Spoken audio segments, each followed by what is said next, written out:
Hello my dear student, कैसे हैं आप सभी लोग। आप सभी का स्वागत करती हूँ आपके अपने यूट्यूब चैनल सितंबर शिल्पी क्लासेस में। फ्रेंड्स, रोज़ शाम 4 बजे आपकी लाइव क्लास होती है, तो आप क्लास ज़रूर अटेंड किया करो। साथ ही सिलाई कला की एक प्लेलिस्ट बना दी गई है जिसमें आपको सारी क्लासेस मिल जाएंगी, तो वहाँ जाके आप सारी क्लासेस अटेंड कर सकते हो। अगर आपको सिलाई कला के नोट्स चाहिए तो इस नंबर पे कांटेक्ट कर सकते हो। फीस 750 रुपये है और आप PDF में नोट्स दिए जाएंगे। तो चलिए शुरू करते हैं आज की क्लास।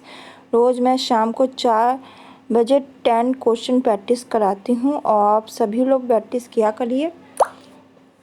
तो पहला क्वेश्चन आपका स्टार्ट होता है।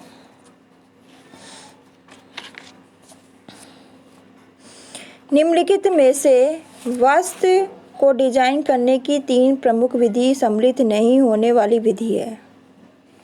निम्नलिखित में से वस्त्र को डिजाइन करने वाली 3 प्रमुख विधि में सम्मिलित नहीं होने वाली विधि है। Pattern, facing, drafting, draping.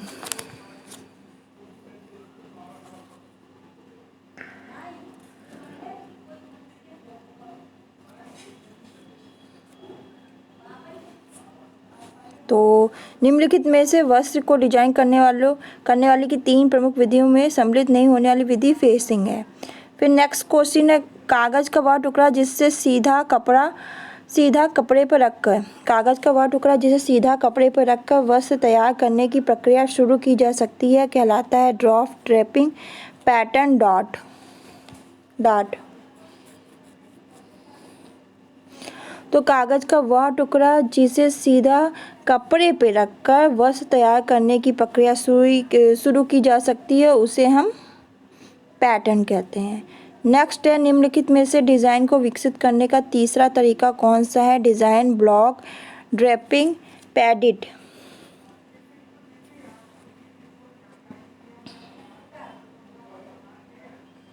तो निम्नलिखित में से डिजाइन को विकसित करने का तीसरा तरीका आपका ड्रेपिंग है। फिर है, किसी विशेष नाप के अनुसार पैटर्न का निर्माण करना कहलाता है साधारण पैटर्न, व्यक्तिगत pattern, block pattern, graded pattern. तो किसी विशेष नाप के अनुसार पैटर्न निर्माण करना व्यक्तिगत पैटर्न कहलाता है। फिफ्थ है, रेडीमेड वस्त्र काटने से पूर्व प्रायः किस पैटर्न का प्रयोग किया जाता है। Graded pattern, fitting pattern, block pattern, thread block.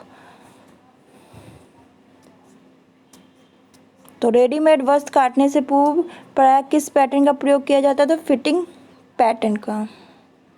फिर नेक्स्ट है, पैटर्न व कपड़े के किनारे पर अंग्रेजी के V अक्षर के आकार का छेद कहलाता है नॉच, टाक्स, डाट, चिन्ह। पैटर्न होता है, पैटर्न पर कपड़े के किनारे पर अंग्रेजी के V अक्षर के आकार का छेद क्या कहलाता है। जल्दी से रिप्लाई दे।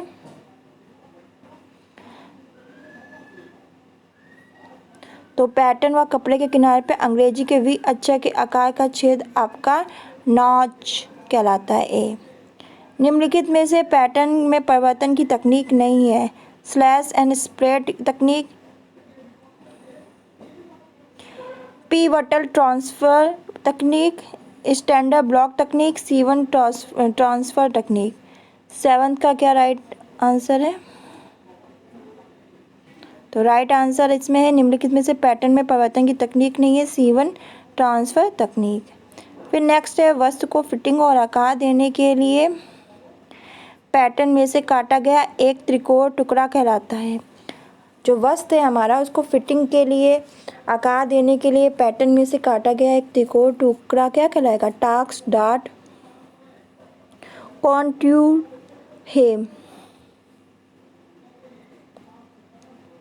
तो वस्त्र की फिटिंग और आकार देने के लिए पैटर्न में से काटा गया एक त्रिकोण टुकड़ा हमारा डाट कहलाएगा। वह 2 लाइनें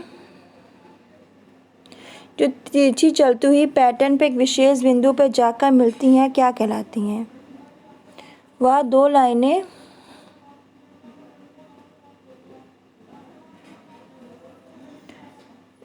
जो तिरछी चलती हुई पैटर्न पर एक विशेष बिंदु पर जाकर मिलती हैं क्या कहलाती हैं। Dart, dart intake, dart technique, dart leg.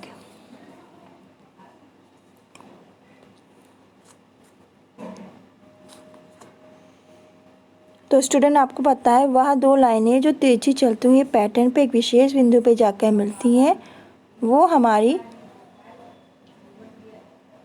Dart leg कहलाती हैं। तो ऑप्शन डी इसका सही उत्तर है। फिर नेक्स्ट क्वेश्चन है डार्ट मैन्युलेशन तकनीक में डार्ट में दबाए जाने वाले कपड़े को जिसमें नहीं बदला जा सकता। प्लेट्स में, चुन्नट में, स्टाइल लाइन, हेम।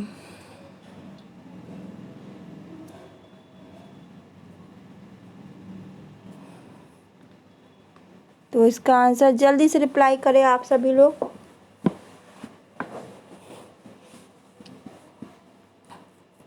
तो डार्ट मैनिपुलेशन तकनीक में डार्ट में दबाए जाने वाले कपड़े को जिसमें नहीं बदला जा सकता है, नहीं बदला जा सकता है।